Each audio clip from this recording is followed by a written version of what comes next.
Hey everybody, what's up? It's your girl Monica Kelly, and today I am in studio with a famous guest in town. Welcome to the Monica Kelly Show, and today I would like to introduce you all to the man, the myth, the legend, none other than Mr. Michael Rhodes. How are you today? I'm great. Well, I'm thrilled to be here. Thank you so much. I don't know about the myth and the legend, but I'm just glad to be a humble servant. You got it. You got it. So tell me what's going on. Give us a little bit of background. Tell us a little bit about yourself. Well, I'm from Texarkana area. I cut my teeth in education. I spent a lot of years in the math classroom, and then eventually I took my teaching to a room where I talked to people about their wealth management. Did that for a few years with a firm known as Edward Jones, and now I have my own independent practice with Ameriprise Financial, where I'm still doing the same thing, teaching people the importance of wealth management and strategies to help them meet their financial goals. Nice, nice. Well, congratulations to you. Tell Thank us a you. little bit about your family, what you do in the community. Give us some Oh background. yeah, so some of those things. So they have so many facets of. I'm a musician, number one, and so people know me from that era. I have a band that plays here in town. I'm also a music director at churches. Um, I am the husband of Natoya Rhodes and the father of MJ and Naya Rhodes. Those little two and her, they are my reason. So that's my village that I do everything for. Nice. Well, you have just been growing, growing, growing since, gosh, we go all the way back to Red Bank Baptist Church Oh wow, days way when back. we first met, which was my home church. So I just wanted to bring you in the studio today and talk to you a little bit and see how you can help the community when it comes to the financial side of everything. So are you Absolutely. ready? I'm ready. All Let's right, go. let's go. So tell me what inspired you to become a financial advisor and what keeps you passionate about it. So the first thing that inspired me to even pursue this field was a movie called The Pursuit of Happiness. One of my favorite actors and one of my favorite people in the world, Will Smith. He played a role in the movie where he was a financial advisor, or he wanted to become one, Hmm. a stockbroker, and he went through several challenges to become that. And that movie grabbed me in a certain way, and I wanted to do the same thing. I wanted to go after something that many people didn't go after, and it also was an area that I didn't see a lot of African Americans in, and so Hmm. I saw a big need, an Hmm. opportunity to serve the community, and so that's why I chose financial advising. Now that is hilarious because anybody that knows me know that I don't watch TV. I don't like TV. Oh wow, And The Pursuit of Happiness, I actually watched that movie. you So you have seen it? Well, yes, see, I have it's a seen good it. movie. It is a very good movie, and it's just crazy how he navigated through all of that, and then he still made it to the top. You did. So that is very interesting. I can say that you do help out a lot in the community. I kind of see you. You don't post a whole lot on social media, but you are doing your thing. Just this past, probably about 2 weeks ago, I was on the phone with a loan officer, and she was just raving about you, about Oh how wow. you are freaking killing it. And so I said, yeah, I said, I think he is killing it. I keep seeing him grow, grow, grow, grow, grow. And that's what it's all about when you Yeah, are an entrepreneur. Like, people think that you just start and you just don't go anywhere, but you grow every single year. Sometimes it takes you 5 years, yeah. Sometimes to longer. actually get to where you think you want to be. And then once you get there, you're ready to go to the next level. So I commend you on that because I have been watching you grow for a while. Thank you. Appreciate it. Okay, next question. What is one of the biggest financial mistakes that you see people make and how can they avoid it? Okay. One of the biggest mistakes that I see that my clients and clients across the world deal with is not having enough prepared for the unexpected. Hmm. And that's when people, say, oh, okay, it'll be enough. I'm not gonna really fully fund my 401k. I'm not gonna worry about any, thing with insurance. And so what happens is, and when you don't have things prepared, Hmm. you have to dip into things that were never prepared to Right. be used for that. And so I see clients go into their 401k for all kinds of reasons. Hmm. And the thing that I would say to stop that is to really think ahead now Hmm. and start planning, start putting back, start preparing for even more than what you expect, Hmm. because things happen. Cars break down, Hmm. things happen. And if you don't have anything in place, you have to go to the most available source, which is I got a little 401k over here, or I got my life insurance, and they deplete it to go take care of something that should have been taken care of with something else. Right. Now, I honestly can vouch for that. Let's back up just a minute. You reached out to me, I think, sometime last year, and you was like, Monica, if you just take $200 or $250 from each commission check, I can do something with that. And Yeah. so it has taken me, what, about a year Yes. for me to come over and actually sign up, with you through Ameriprise and do the whole thing with that. But Yeah. I think I'm on point. But one other thing that you talked about that I really think that our community needs to hone in on, and you didn't really speak a whole lot about it, but you did talk about it, and that's being financially unprepared for when things do happen. Right. So I'm gonna take it a step further and talk a little bit about that. Okay. Um, the church that I used to go to, the pastor used to say all the time, now we have to do chicken and fish dinners for y'all to put y'all in the ground. Yeah. So that's very important that you spoke on that, because you do have unknown things that do pop up and you don't know what's going to happen. And are you prepared instead of, having to go dip into your 401k like you just talked about? There's a lot of people that have to do that. Absolutely. And so if you could just take, and I'm just saying to the people, like, I have committed to 2026 to take in about $200 to $250 from each commission check, if not more, to bring it to Mike for all of 2026. It's out there now. Okay. All of Y'all heard 2026. this. You heard Yes. that right here live today. Yes. To But take it to Mike to see what he can do with it. well, So, the goal is to do something now for what you're going to expect to happen mhm, sometime in the future. I think most people are living just for now. mhm, So many people that I run into are only thinking about their paycheck now. mhm. Well, how would this affect my paycheck? Well, your paycheck may go down by $100 if Right. you start putting into your 401k. Well, I don't know if I can afford that. Mhm, You actually can't afford mhm, not to, mhm. because if you leave that free money on the table and you get to the age of 60 something and you're saying I'm ready to stop working, Mhm. you look in that 401k and say, "Oh my gosh, I only have a couple $100,000. Yeah. What are you going to do with that?" Yeah. Nothing. Nothing. You're going to end up getting a second job. You're going Yeah. to be at Walmart or a greeter at Sam's because you did not prepare. So it's really about sitting down and systematically setting up something that you don't even have to think about. Mhm. And we'll talk more about that later, but I think that's the best thing that people should do is have a systematic approach to investing. Not something where they have to think about it or they have to remind themselves, because we're humans, we're going to make Mhm. mistakes. But if Absolutely. you set up your bank account every month, on the 15th, this amount's going to be going in. Mhm. The same way you do with your check, it will Mhm. start to happen and you'll start to look back and say, wow, Right. look what I've accumulated. Yeah. So I have a business coach. I have several business Okay. coaches. And one of the things that they have shared with me, which just lets me know that all of this is just running in the same circle, Okay. is he tells me all the time, you cannot afford not to make your phone calls. Yeah. So reaching out to your past clients and your sphere of influence and all of that. So it's just like I hear him in my head when you're talking to me. And he and I have only been together since August. And he Wow. has truly changed my life in that aspect. Like, do I want to sit down and time block on my calendar to make my phone calls? And it's like I just heard him in you say, you can't afford not to. You can't. And I have another coach and she tells me the same thing. Like, you have to be accountable because you never know what's going to happen, especially in the real estate market. Yeah. I'm a real estate agent. And so that market is up and it's down and it's all around. You just never know what's going to happen. So I Absolutely. clearly heard my coach in my head saying, you cannot afford not to. So Yeah. I like that. Yeah, your All right. future self, I'll say this real quick. Your Uh-huh. future self would be very upset with your now self if you did Yes. not make these steps. And that future self may be 5 years down the road, it may be 10 years down the road, or Mm-hmm. maybe 20 years down the road. But either way, that future self is looking back saying, please Yeah. do what you know we need to do so that this season of your life can be pleasant Yeah. and not burdensome. So, Now you're, that whole future self, our CEO of EXP Realty, which is who I'm brokered by, he, spoke to us at the Top 250 Mastermind in uh-huh. Scottsdale, Arizona. And he said, looking back now, what would the 8-year-old you say? Mm. And so now it's like you just all in my I'll get space. out your Kool-Aid. I'm You sorry. are all in my space. So it's just like confirmation that I really do need to have you in here today. All Good, right. So good. let's go to the next question. All right.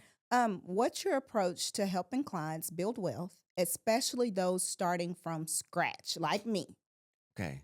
So, one of the biggest myths that I want to clear up is that you have to be wealthy to get started. Mhm. And the truth is, you just have to get started Right. to get wealthy. Right. Doesn't matter if you have $100, it doesn't matter Mhm. if you have 100,000 or if you have a million, you still have to get started. Mhm. And so, my strategy is finding out and sitting down with my clients, finding out what they actually have as far as bills Mhm. and what they have as far as discretionary income. Mhm. My goal isn't to take all of their discretionary income, but if they have $1,000 left over every month, then I need to talk to you about what are we doing with that? What is the Mhm. goal for that $1,000? Mhm. Because if you don't get a goal, Mhm. you're going to look back and say, I don't know where that $1,000 went. Right. I've talked to several clients and they may make, 100,000, they may make 500,000 and they can't tell you where that 500,000 went Mhm. because life. Mhm. So my goal is to sit down with people and find out what do you have left over? Mhm. Let's put it back. If it's $50, Mhm. if it's $100, Mhm. let's start putting it back and let's build it over time. Right. So you used a term that our audience may not know what is, and that's discretionary income. Okay. Talk to us a little bit about that so they will know what that is. Great question. And thank you for doing that. One of the things I strive myself on is not trying to talk over people's heads, Exactly. and so I appreciate you asking me that because I don't ever want to do that. Mhm. So when you're looking at your income, some of your income has a place that it Mhm. has to be spent. Mhm. That's on your mortgage, your car, your insurance, your cell phone. Mhm. Those are things that they're must. Mhm. But then you have this other category. It's discretionary, Mhm. meaning it doesn't have a place. Right. It doesn't have a bill that it has to go to. So it's what you have left over. Mhm. And it's up to your discretion or your Mhm. decision Mhm. what you do with those funds. Right. And so that's why we call it discretionary income. And so when you have Ah. that additional income, we've got to decide what that is actually going to. So it won't all end up on Louis Vuitton or Yes. Jordans for That the don't even know fellas your or name. yeah, or hunting for the guys that like to hunt. Right. It's about having a place for Right. all of those funds. Right. And I'm glad you brought that up because at the same time, there are things that people do want to do. They do want to go hunting. They do want to go Yes. fishing. They do want to go to Louis Vuitton. They want to do all of those things. And, I just kind of talked about that the other day. Like a lot of times people don't understand how much they spend at the bar Yeah. every single weekend. And when you Yeah. go back and you look at your bank account and it's $200 that you've spent every single weekend out with your girls, Yeah. but you tell me you don't have a down payment to buy a house. Right. So if you cut the girl time, you may end up with a down payment to be able to buy the house. So I like how you broke that I down want to because say that two kind of goes things. hand in hand. Sure. You just brought up a good point. Many times we sit down with a doctor. One Mhm. of the first things they want to do is just say, "Let me see it. Mhm. Let me know what's going on." Mhm. They're going to ask you sometimes some invasive questions. Mhm. They're going to ask you about your sleep. They're going to ask Mhm. you about your breathing. They're Mhm. going to check your blood pressure. They're going to ask you about your eating. They Right. may even ask you personal questions about your sexual life. Mhm. But they have to know in Exactly. order to do their job. Right. In the line of money, Mhm. people are sometimes very private with their money. Yes. And you can sit down with them and they can trust you, but at the same time, they're saying, "Well, I don't want to tell you." Right. But my suggestion is people need to sit down with someone that they can trust Mhm. and they can be transparent with Mhm. and be honest with. And Mhm. yes, that may require looking at a bank statement. Yes. And I may have to look at that thing and say, I see Starbucks 42 times in the Right. month of, August. Right. Maybe we cut that down. Yeah. And my goal is never to keep people from having enjoyment. I actually think there should be a planned vacation. Right. There should be planned spending on Mhm. clothing. There should be planned spending on cars, but Mhm. we just don't want to ever get outside of, certain ramifications or Right. certain areas with our budget. Just making it a habit. And it's Yeah. funny you said that because I tell my team all the time, and I say it all the time, people do business with who they like, know, and trust. And so Yeah, just like you said, sitting at the doctor's office, like you have to go into some details that you really don't want to go into. absolutely. So why would you go in there and tell the doctor that? And you're paying the doctor, Yeah. right? Yeah. Insurance company is paying the doctor, but then when you go and talk to your financial advisor, you don't want to talk about it, Yeah. So Hush like hush. hush hush, like it's no secret. Like this guy's here to help you. So Right. let's figure out how we can help. Okay, next question. How should someone decide between paying off debt or investing first? And let's talk about that because I Yeah. called you just this week Yes, about that was the something. question. So this is a good question. So I'll read it again. How should someone decide between paying off debt and investing first? So my blanket answer for any question like that is it depends. Mm-hmm. You have to sit down with someone. They have to know a little bit more information. If we're talking about a $200,000 student loan, Mm-hmm. in that particular case, we may say for you we want to go ahead and simultaneously start investing Right. while paying off that debt, because Mhm. that debt may take 10 years, 15 years, or 20 years to pay Mhm. off, even with a $600,000 salary. Right. So, with someone else that says, I only have $2,000 worth of debt, in that situation, I Mhm. want you to attack that debt and I want you to knock it out either in 1 month, 2 months, Yes. or within the quickest amount of time. Right. And then somewhere in the middle, you find these other numbers like Mhm. 10,000, Mhm. 20,000, or 50,000. Mhm. And we have to find out a combination of, paying off the debt and starting the investing. Mhm. And so it's completely, something you have to do individualized with each situation. Right. But debt is something that is an enemy to financial wealth. And so Absolutely. when you're looking at your playbook and your portfolio, you're saying, what do I need to do? We definitely want to eliminate it, Mhm. but how much focus we want to put on it is going to determine by your situation. Right, right. That's a great question because when you and I discussed, Yeah. something that I wanted to take care of, or two things that I wanted to take care of, you was like, well, Monica, I don't know. Like, I'm like, I can walk in the bank and pay both of these off right now. And you're like, well, maybe you should pay the smaller one off. And then you suggested that, okay, pay half, pay like a quarter here, a quarter here, a quarter here until you get it all paid off. And when I thought about it, I was like, that makes sense because when I go back and I look at, no one can ask me my numbers and I don't know them.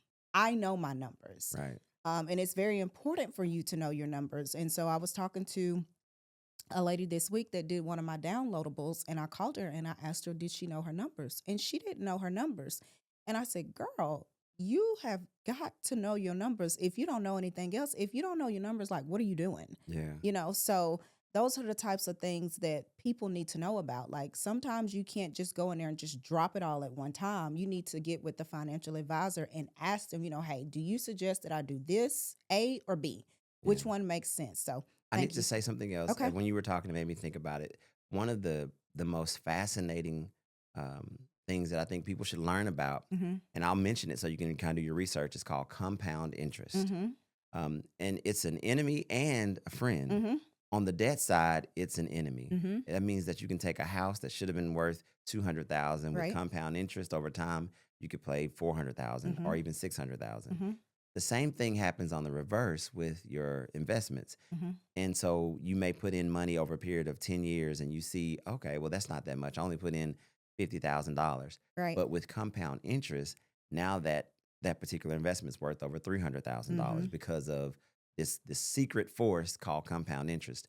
I would encourage you to research it, understand it. Okay. But the best thing to say to people is time is your best friend. Mm-hmm. If you start early, Mm-hmm. it really does benefit you. And that's why this conversation about debt versus investing, I want to get people investing as early as possible. Right. Right. That means I may just say put $25. At least you're putting something, because that Mm-hmm. $25 will have time to build. And we don't Mm-hmm. want to wait 10 years to start, if you Right. know what I mean. And so Right. that's why that whole conversation is even possible. You know what? Thank you for that because this morning I have access to both of my boys' bank accounts Hmm. Uh-oh. as their Mama bear. mom. Yes. Because I need to make sure that they're not making the same mistakes that I made. That's Sure. part of it. And then part of it too, if something was to happen, you know what I'm saying? I can do whatever I need to To do. help them. Yeah. They're not married. So, in a nutshell, I looked at one of my son's bank accounts and I was truly impressed. But we're having a phone call on Sunday. We're having a family meeting on Sunday, me and my boys, to talk about how important it is to take a small amount of your paycheck and put it up and don't touch it. And when I looked at his bank account, I'll be honest, I was shocked. This boy got some money. He's And been I'm like, saving. yes, he's been saving, which Good. makes me so happy. So we're still going to have that meeting. And that is something that I didn't think about. I probably need to get both of them to sign up and get an account with you as well. Like you said, $25 start now, because when they make it big, like everybody say, when they make it big, then you can turn that 25,000 into maybe 25,000 a month, just Right. depending on how far you go in life. So, Absolutely. or 2,500 or 250, it doesn't matter just as Yeah. long as they're putting something back.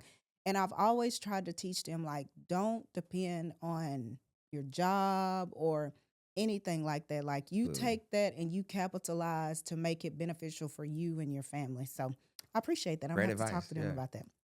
Okay, next question. What are some smart financial moves for homeowners, especially first time home buyers? You have anything for that in the real estate sector? So for first time home buyers, you do have some things within the tax code that Mm-hmm. can be beneficial. Okay.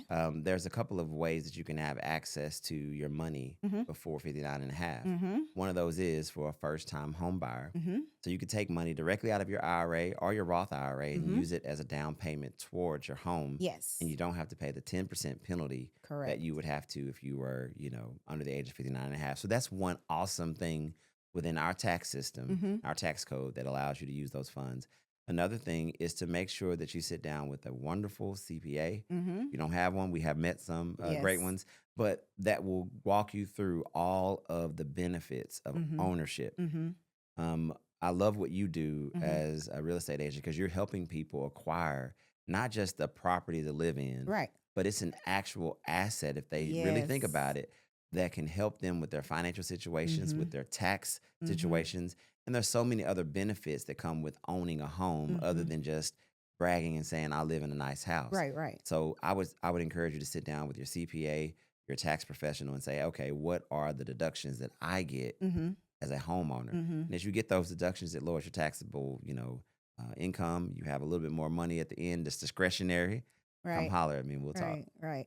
I love that because a lot of first time home buyers, they are not educated on funds that they can receive from 401ks, IRAs, CDs, or whatever they have, to be able to go and take that money to be able to purchase a home. Because sometimes you do have you I encounter clients that have generational wealth that was Hmm. passed down from dad Hmm. passed away, they put it in a CD, and their financial advisor may not be giving them the right tools, tips, tricks, trades, or whatever, for them to be able to purchase a home. And so sometimes I have people that call me and they're like, hey, Monica, I want to purchase a home. And I may ask them, well, where do you work? Tell me Yeah. where you work.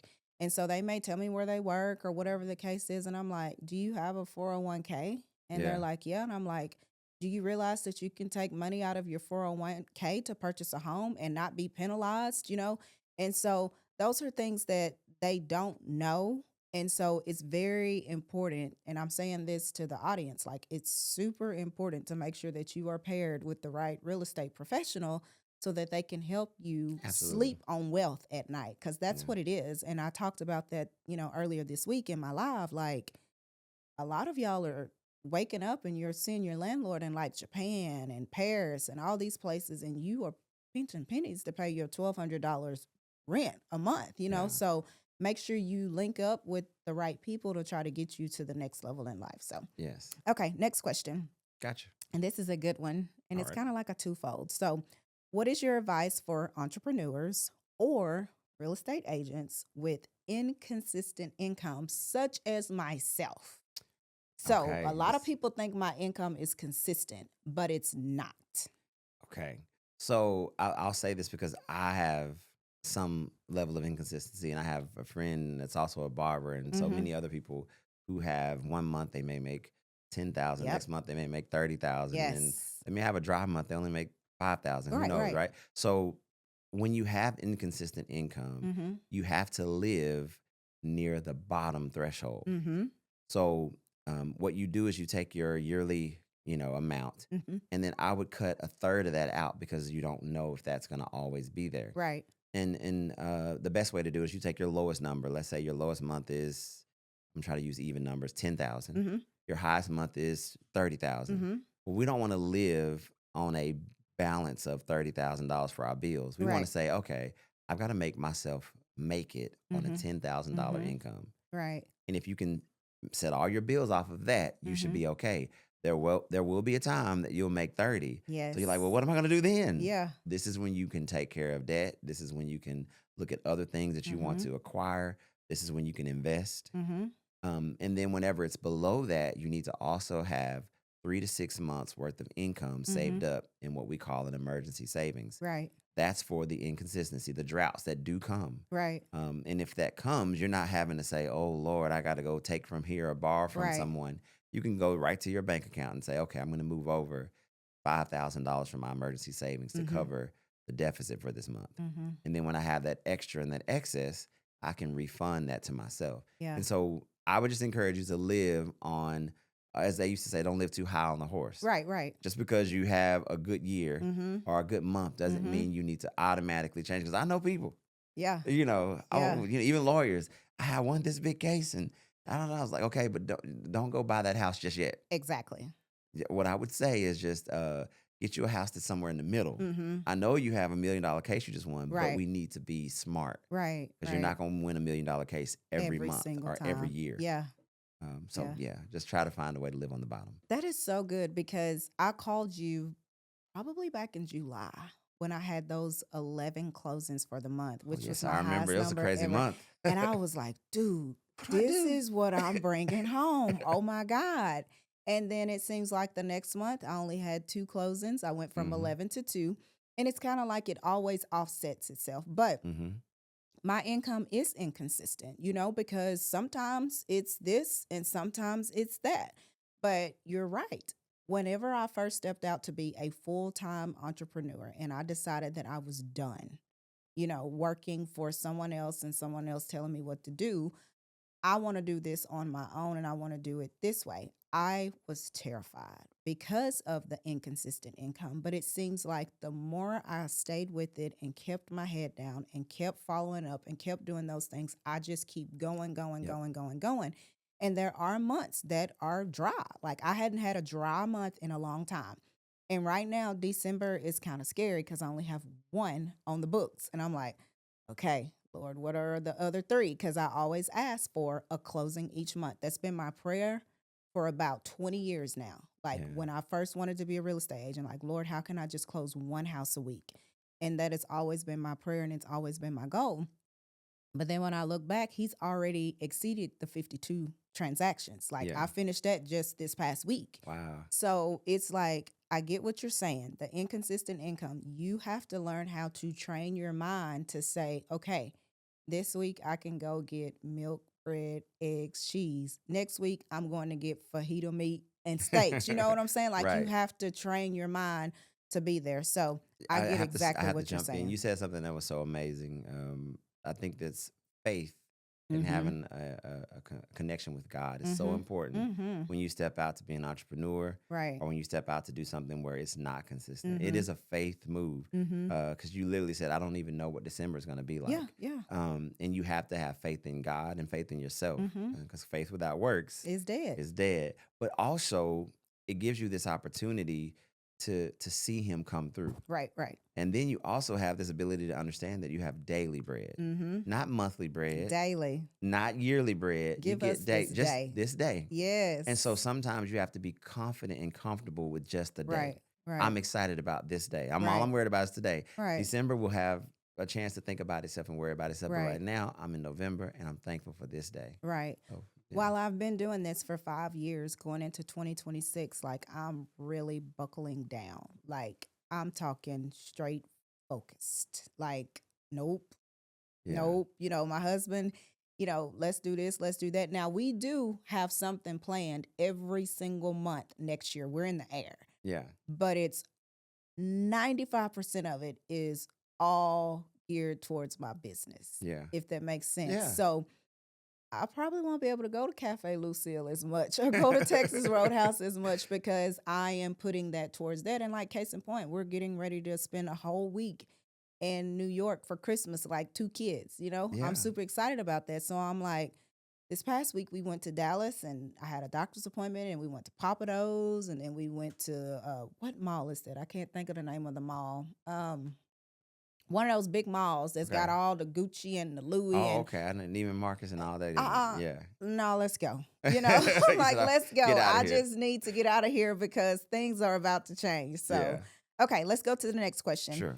How do you help clients prepare for unexpected financial hardships and recessions? And I'm going to add government shutdowns because we just went through that. So this goes back to this very important part of any financial plan is to Mm-hmm. have some type of emergency savings. Mm-hmm. According to how inconsistent your income is or inconsistent The world is, Mhm. you would lengthen this. So the base is a 3 month. So you Mhm. take all your expenses. Mhm. Say, well, in a month I have to have at least $5,000 bare minimum to pay all my bills. Right. So in order for you to be comfortable, we need $15,000 at least set inside of an emergency savings. Right. That way, if you have some bad months or if something happens like a government shutdown for Mhm. over 30 days, we're Mhm. looking at almost 40 something days of a Mhm. shutdown, you have somewhere to go to protect you. This could also happen if you were to get sick. Mhm. If you were a female who got pregnant, you didn't have the Right. disability income, or if your husband got injured or hurt, Mhm. life happens. And Yes. so 3 months is the bare minimum, but some plans are either 6 or even 12 months. Wow. And that way, well, there's an old, I just brought this up just to be, talk about the old times. The old days, they used to have a year they would take off when they got married. Oh, yeah, I remember. That's no, that's in the Bible. It's in the Bible, yes. Yeah, So they would that no, and I was like, wow. So if we were doing the way the Bible tells us to do it, we exactly. would have at least a year savings saved up so that we can have a Right. year just to enjoy Right. life. And I think that's a good strategy, even in a financial plan. At least have 3 to 6 months, Mhm. but a year wouldn't hurt. I'm trying to tell you, that would be wonderful. I need a year off. I know. I need a year off too. That would be awesome. Okay, next question. How often should someone be reviewing or adjusting their financial plan? At least annually. Okay. I meet with all of my clients at least one time a year Mhm. to go over the financial plan that we've set, to go over what strategies we have in place. I know we may be setting up a 529 and we're making sure that we're getting ready for college. Mhm. Well, that's how much we had when the child was 4. We need to look at how much they have now that they're 5. Right. We need to look at what the cost of education has gone up or gone down. Mhm. Usually gone up, but either way, we Mhm. have the ability to adjust our plan based on what has happened. Things happen, people pass away, they go through divorce, they get remarried, they have Right. new children, they have Right. all these things that affect the plan. And so Mhm. no more than 12 months go by without me meeting with the client. But there are some clients that require monthly Yes. meetings. Some require quarterly meetings. Yes. And those are people who have even more volatility within their financial situation, and we Mhm. have to address those issues as they come up. So it's based on the client, Right. but at least annually. If you have a good financial advisor and you hadn't talked to them in over a year, give me a Mhm. call. Yeah. Great plug. So, I have to. question. I love it. I like how you said yearly, but for me, I'm the type of person, I'm at that age like where I have to touch. Like I Hmm. need to be able to touch my person or I need to be able to touch my clothes before I buy them. And I used to just like my mom, I'm like, why? Just order it off Amazon or whatever the Yeah. case is. But I didn't think I would get to that point. But I do like the fact where you said some people need to do quarterly, some people need to do monthly, some people need to do annually. And one of the things that I heard my pastor, I go to Radiant Church, Pastor KJ said that he and his wife have what they call Money Mondays. Yeah. So they sit down and they go through everything and they talk about, what went out, what came in and all of that. And I think that is a good plan. Absolutely. So for me and my husband, like we're newly married. We're only 6 months in and we still trying to figure this thing out because he has a way of doing things. I have a way of doing things, and we're trying to combine, if that Yes. makes sense. And some people think that, and I'm gonna look at the camera on this. Some people think that in marriage is like as soon as you get married, everything just Immediately. flows. No. No, it doesn't work like that. And so I think that if we would stay off of social Social media. media in that aspect, looking at other people's marriages and what you think is actually taking place, and just come to realization, you'll understand that most houses are not 100% in sync. Right. And my husband's never been married before, and I just had to share with him, like, it may be times, like, let's just use the spiritual realm for, this, what I'm talking about. I may be here, with my time with God or whatever, and he may be all the way up here. Like at some point, it's his job to bring me up there with him, and then he Yes. probably gonna go on up to another level. So I got to come up with him, and so that's what I try to tell people all the time. They were like, "I just seem so happy," and da da da da. And I'm like, "Yeah, we just like everybody else, we have problems." And they like, "What do you mean? Like, it's not for you to see, Yeah. It's It's not for not you gonna to be on see. social media. It's It's not gonna not be gonna be on posted. social media like everybody else." So, but anyway, But I wanted to say something to the topic that you were just on. I want to say that there's no couple, there's no, family that I've ever sat down that's identical to any other family. yeah. There's so many intricate details and so many different parts. And one of the things that I've also learned is that opposites sometimes do attract. Yes. So you'll have in one family a person that is big on saving, Mm-hmm. and they have saved up over $50,000, Mm-hmm. and then you have the other person that's like a spender, Right. and they have $100 saved, Yes. Yes. and they Yes. may make more money, but it's Yes. just one person be a spender, one person Mm-hmm. may be a saver. The goal, as you just said, is to find out where you are, where they are, Mm-hmm. and let's find a way to bridge those two together. Yes. Let's Yes. bring the saver over to the world of, you know what, you don't have to save every dime Right. Right. because you need to enjoy life. Right. And then we need to tell the spender, you don't have to spend Spend every every dime dime, because Monica. you need to prepare for the future. So it's about bridging those two people together to make a union Yes. financially just as well as every Yeah. other area. And everybody thinks that it's just peaches and cream. And I'm like, no, like we went fast, like Yeah. quick, like boom. The next month, like what? You know what I'm Yeah. saying? So our marriage was very fast. And so there's a lot of things that we Still work. don't know about each other and we're still learning about each other. But I mean, we've committed to make it work. So anyway, that's enough about us. So anyway, let's go to the next question. What are the top 3 habits financially successful people have in common? So some of the three things that come to mind is number one, what time they wake up. Mm-hmm. I've Mm. never talked to a millionaire or sat down with a successful financial person that stayed in the bed past 6 o'clock. Wow. Never. They're all Wow. up by five something, Yes. sometimes four, Yes. sometimes three. But 3. either way, they're Yes. not staying in bed all day. Mm-hmm. And if you work nights, please don't take it. I mean, just take what I'm saying with a grain of salt. If you work in a different field where you have to work nights or Right, things like right, that, right. but they wake up early to get a Mm-hmm. head start. Mm-hmm. That's when there's least distractions. The highway is less, Busy. congested, and Mm-hmm. that's also the mental highway is less congested at that Right, time. So right. you have more time to plan, think, prepare, get your exercise in, get your reading in. Mm-hmm. Which is the second thing that I find out that many successful people do is they read. They read Ah. books. They're always constantly in pursuit of more information. Yes. They're reading things, they're watching things, they're constantly paying attention to what's next. Mm-hmm. Where is the world going? Mm-hmm. And then the other thing that they do is they do think about the future now. Yes. And Yes. so one guy, he sat down with me and he told me, he said, I plan to be a millionaire. And he said it to the point, he said, I want to be a millionaire by this day. Mm-hmm. And literally, Mm-hmm. by that day, he was a millionaire, and he Wow. planned it. He started, saving, and it was a cash millionaire. It Mm-hmm. wasn't like an investment Oh, millionaire. It was like wow. I have it in my bank account millionaire. Mm-hmm. And now he's going on to do much more than that. But he really wanted to do it. He had a plan. He woke up early. He worked hard, I love and it. he got there. Yeah. So let me piggyback or let me just discuss some of the things that you said and just kind of put myself in those scenarios for a Okay, second. So one is I had a Friendsgiving the same day we had our seminar. seminar. Yeah. Sure. So I had to rush across town. And one of the questions that was on there that I shared with the ladies was, and that's one of the things like I'm looking at the camera. People think that when I have things that it's all about real estate. It's not. Right. It's about me building up the next woman. Like that is what I feel like God has tasked me with. That's And I'm good. taking it in a long stride starting in December. Well, we started in November, but we already got December planned. So, one of the questions that was on there, my word for November was aspire. Like, Right. what are your hopes? What are your dreams? What does this word really mean? Mm-hmm. And how do you take that and you put it into yourself, whether you're putting it in your business or you're putting it into your family, however you're using it, right? Right.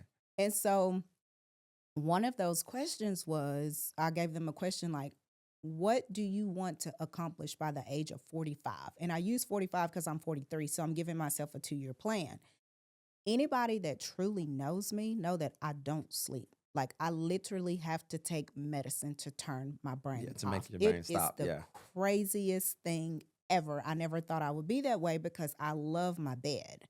Now, I truly believe what you said that these millionaires are up. They're up at 3, 4, 5, 6, way before 6 o'clock in the morning, whether Mm-hmm. they are reading, exercising, or meditating. That is what I found with my Mm-hmm. top coaches. That is what they're doing during those hours.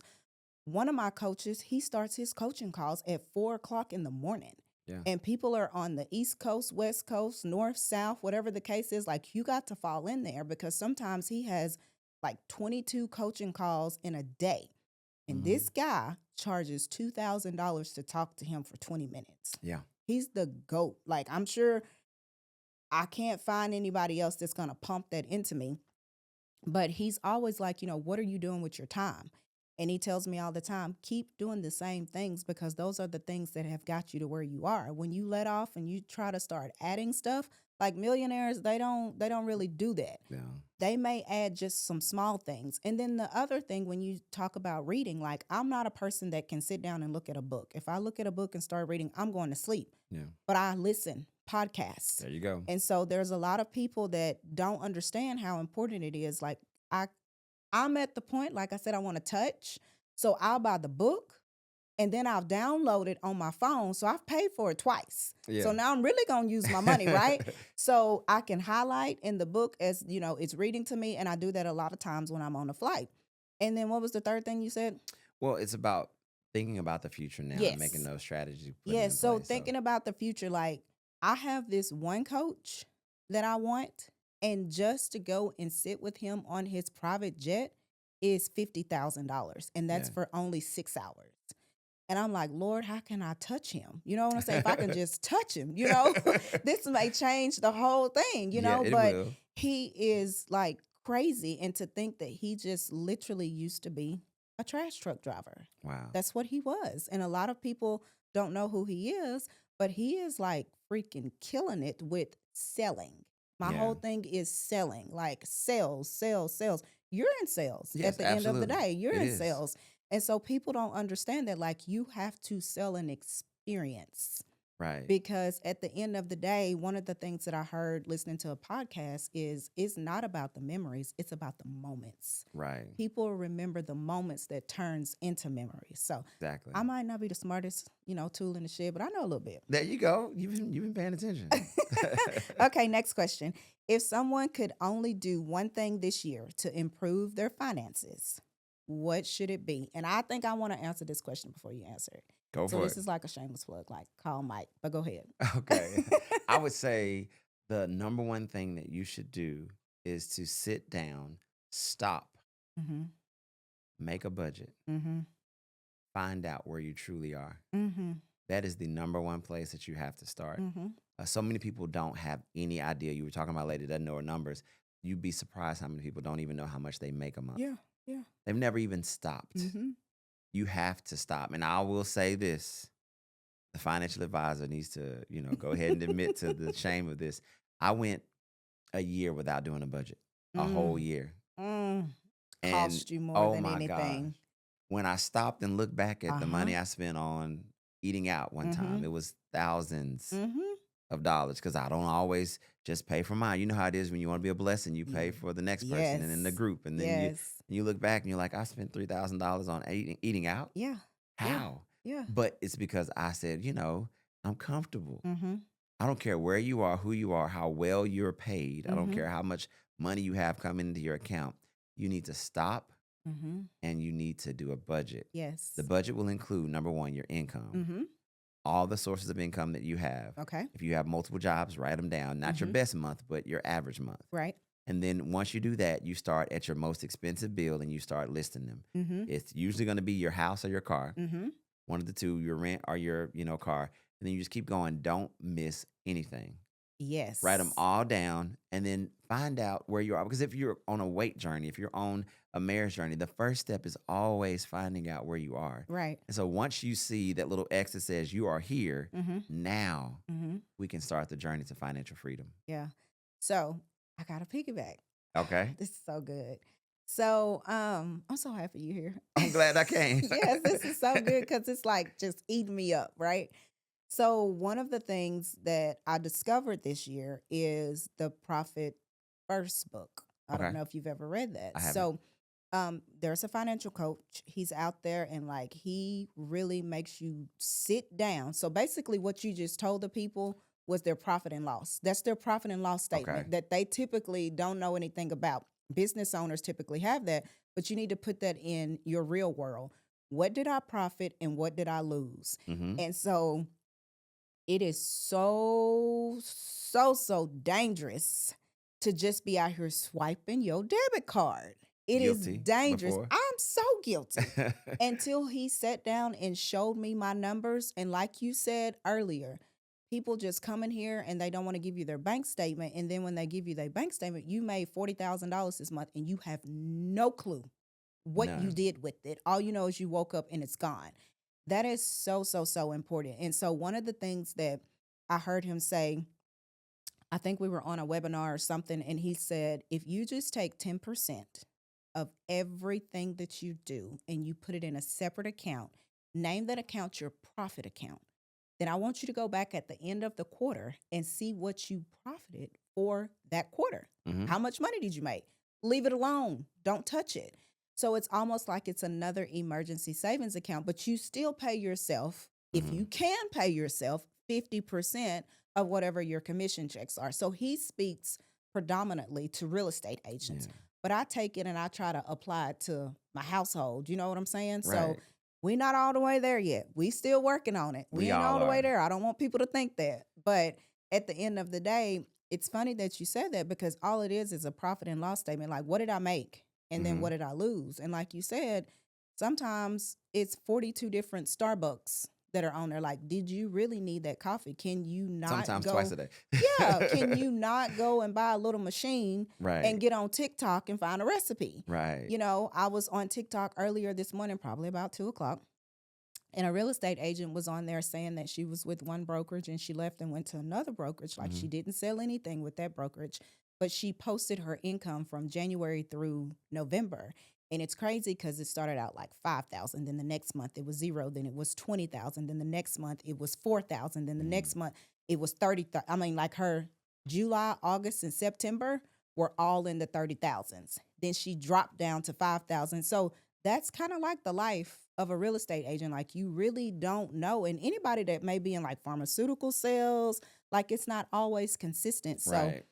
you basically talked about a profit and loss statement. And one of Yeah. my coaches, he tells me all the time, if you really want to know how much money you make, show me your profit and loss, and I'll tell you where you Yeah. really are in life. And I'm like, this dude is a monster. Well, I like what you're saying, and I think it's something that we really need to say to the audience. You are the CEO of your own life. Mm-hmm. Mm-hmm. Um, you need to look at yourself as a business, your Mm-hmm. household as an empire, and if you look at it that way, Mm-hmm. now you say, okay, we've got to make this business profitable. Yes.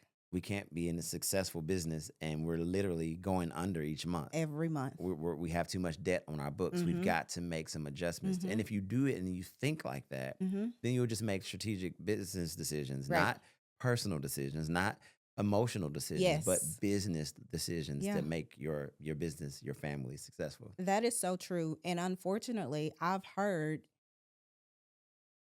you run this marriage like it's a business. And I'm like, it is It a is. business. It is a business because if I mess up and you mess up, then what do we have? Right. We don't have anything. So everything is business. And sometimes Corey, she's like, Monica, this is not real estate. I'm like, yes, it is. Like this all applies to business because if I don't get out here and hustle and put my head down, then I have to go back to 8 to 5 Monday through Friday and somebody telling me what I can and what I can't do. Oh no. And man, Not that life we again. can't do I'll that. never go back. I don't, I'm like, I don't think I can do this, but Yeah. anyway, okay, next question. What is one money lesson you wish you'd learned earlier in life? I wish I'd learned that debt is not evil, Mm-hmm. but it can be used as a tool. Yes. Um, I wish someone had taught me how to manage debt, not Yes. necessarily how to be a victim of debt. Yes. Some of the most successful business owners, millionaires, people who do really well in the financial industry have found how to use debt Mm-hmm. to get them what they want, Yes. and they don't even take on the responsibility of that debt. The asset that they acquire Mm-hmm. takes care of their debt, and then they get additional equity Right. that they can use to then purchase additional properties. Yes. And so You it's about preaching. using the tools, Mm-hmm. not letting the tools use you. Mm-hmm. And if I had known before that anything that could use you can also be used to your advantage, Yeah. is something I would have been so happy to know in my early Yeah. teens, Yeah. in my early 20s. You know what? I'm gonna piggyback off of that. I I think that each generation truly gets better. Mm, So when I was growing up, my parents just told me don't mess up your credit. They didn't tell me why. okay. My parents saved money, but they didn't tell me why it was important to save money.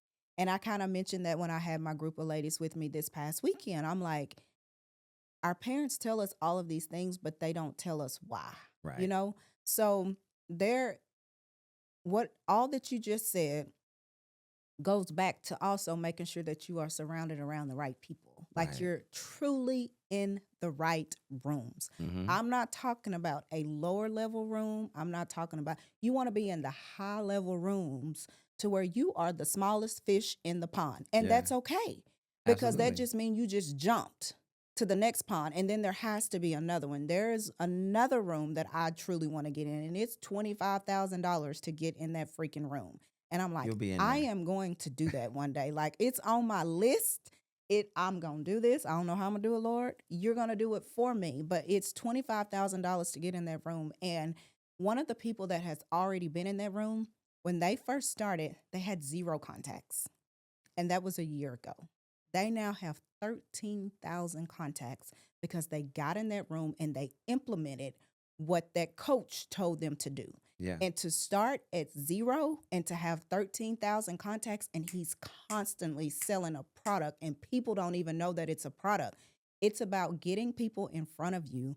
You're able to capture their information, turn around, flip it, and go.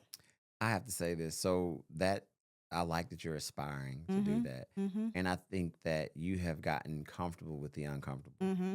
So many of us, audiences, me and you as well included, we are uncomfortable being in Mm-hmm. rooms Mm-hmm.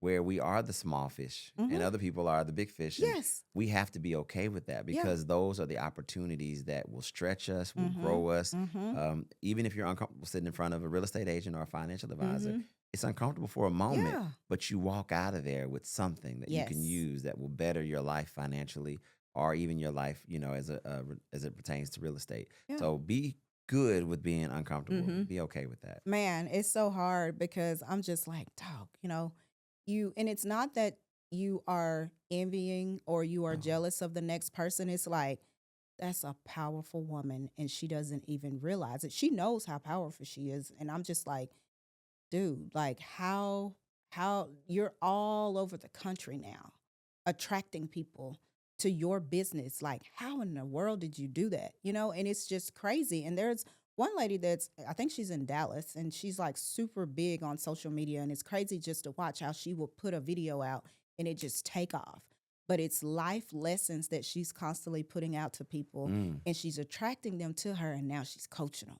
You wow. know, and it's just crazy just to see how that happens. Okay, next question. Oh, you're good. How has your personal view of money evolved over the years? Okay, so I will say that I grew up with a lot less Mm-hmm. than most. I didn't realize it. Mm-hmm. My mom did the best she could, and she was an amazing.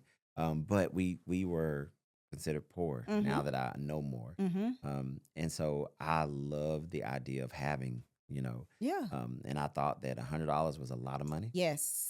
And then there was a time where I thought $1,000 was a big Oh deal. man, that's millions. It's so That's perception millions. wise. Yeah. And I thought if I could ever get to making 50,000, I was doing great. And then one Mm-hmm. day I thought if I ever made 100,000, I Mm-hmm. was doing great. Mm-hmm. And then I thought, when I first started in the industry, if I could get $100,000 in an account, I've done it. Right. Right. And then you find out, oh no, I Mm-mm. now have a $2 million check in my hand. So Mm-hmm. what is now your new level of normal Right.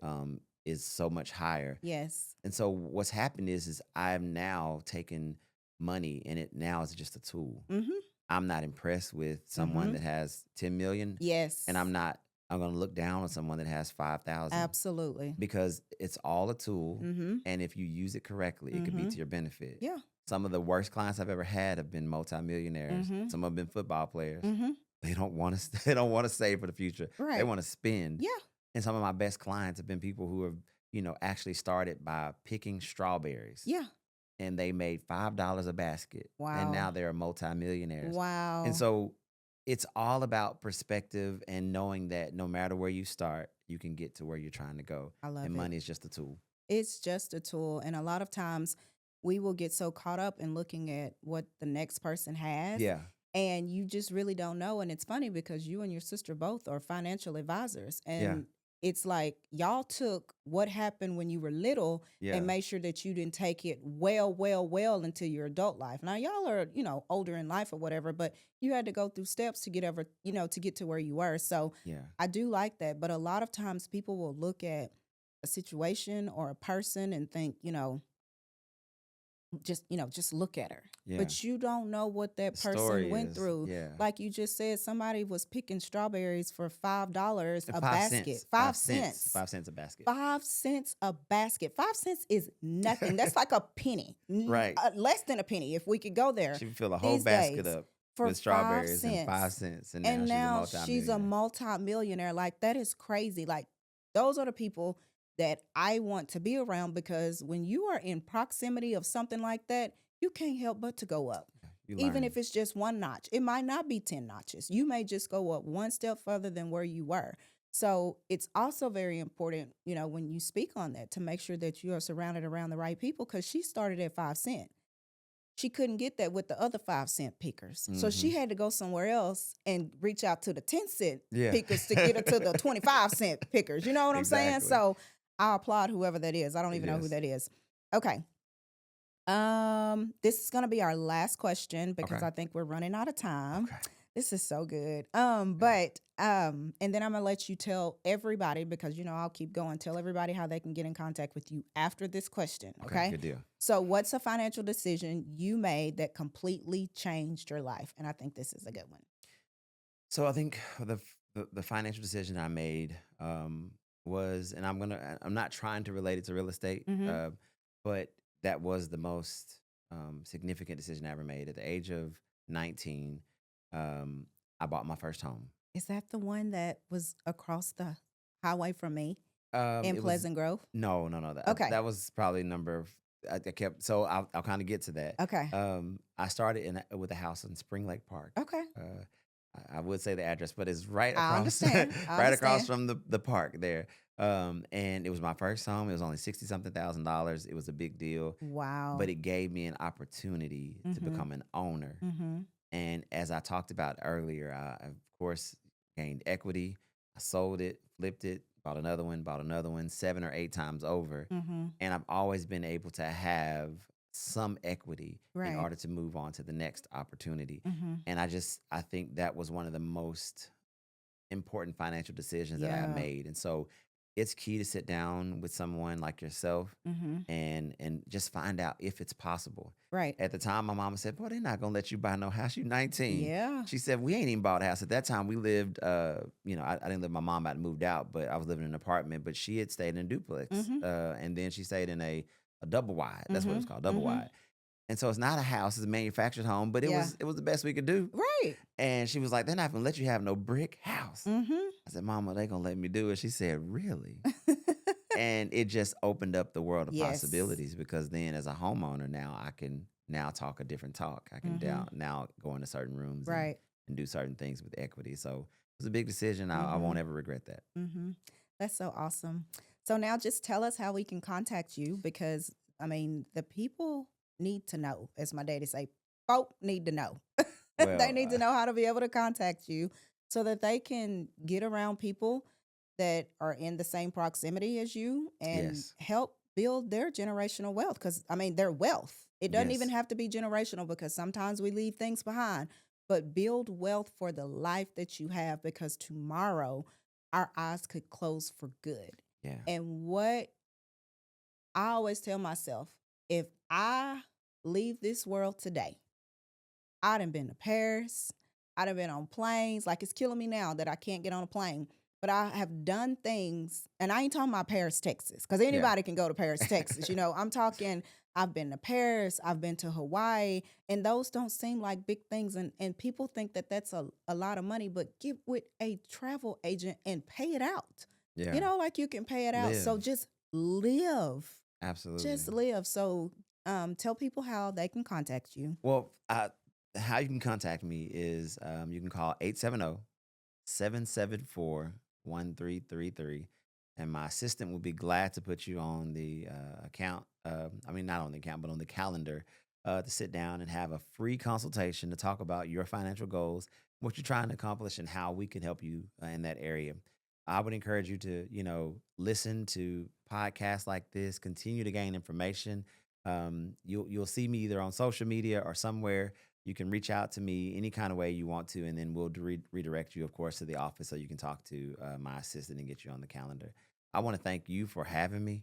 I want to thank you for being a light in this generation, sharing your knowledge, being someone that did not just keep going on, but you look back, Mhm.